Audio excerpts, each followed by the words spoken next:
శ్రీ విశ్వావసు సంవత్సరానికి గాను కర్కాటక రాశి యొక్క రాశి ఫలితాలు తెలుసుకుందాం. ముందుగా కందాయ ఫలములు. ఆదాయం 8, వ్యయం 2, రాజపూజ్యం 7, అగౌరవం 3. కర్కాటక రాశి వారికి ఈ సంవత్సరంలో మిశ్రమమైన ఫలితాలు గోచరిస్తున్నాయి. శుభకార్యాల నిమిత్తం అధిక ధన వ్యయం చేయవలసి వస్తుంది. పోలీస్ శాఖ వారికి స్థానచలనం కలిగే అవకాశాలు కలువు.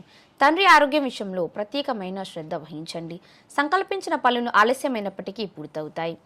ఎట్టి పరిస్థితుల్లోనూ అప్పు చేయకూడదు. కారణం ఈ సంవత్సరం చేసే అప్పు తీర్చడానికి చాలా కాలం పడుతుంది. కుటుంబపరమైన కలహాలకు దూరంగా ఉండండి.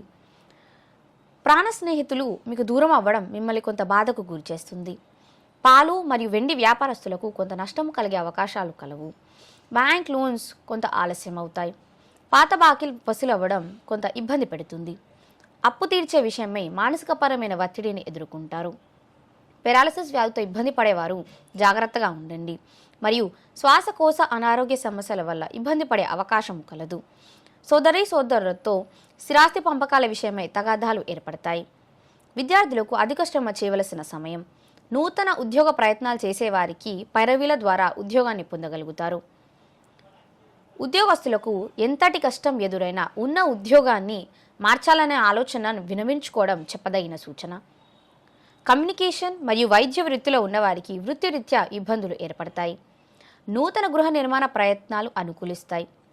రాజకీయ రంగంలో ఉన్నవారికి ప్రభుత్వం నుంచి నోటీసులు అందుకునే అవకాశం కలదు. విదేశీ ప్రయత్నాలు అనుకూలము. సినిమా రంగంలో ఉన్నవారికి అవకాశాలను విడుచుకునే అవకాశం కలదు. ప్రభుత్వానికి సంబంధించిన పర్మిషన్స్ ఆలస్యం అవుతాయి. గవర్నమెంట్ జాబ్స్ చేసేవారికి ముఖ్యమైన పనులు వాయిదా పడతాయి. రియల్ ఎస్టేట్ వారికి నష్టములు ఉండును. రెవెన్యూ డిపార్ట్మెంట్ ఉద్యోగస్తులకు గవర్నమెంట్ నుంచి నోటీసులు అందుకునే అవకాశాలు కలవు. జూదంకు బానిసయ్యే అవకాశం కలదు కాబట్టి కొంత జాగ్రత్త వహించండి. చాలా కాలం నుండి ఇబ్బంది పడుతున్న కోర్టు కేసులు పరిష్కార దిశగా సాగుతాయి. గర్భిణీ స్త్రీలు శనివారం నాడు జాగ్రత్తగా ఉండండి. పుష్యమి నక్షత్ర జాతకులకు దుర్భాషలాడే వ్యక్తులతో ముఖాముఖి సంభాషించడం మంచిది కాదు. కారణం కొంత నష్టము కలిగే అవకాశం కలదు. కర్కాటక రాశి వారు గురువుకి మరియు రావుకి గ్రహజపములు జరిపించి తగు దానములు ఇవ్వవలెను. గణపతి మరియు చండీ అమ్మవారి ఆరాధన చేయడం చెప్పదైన సూచన.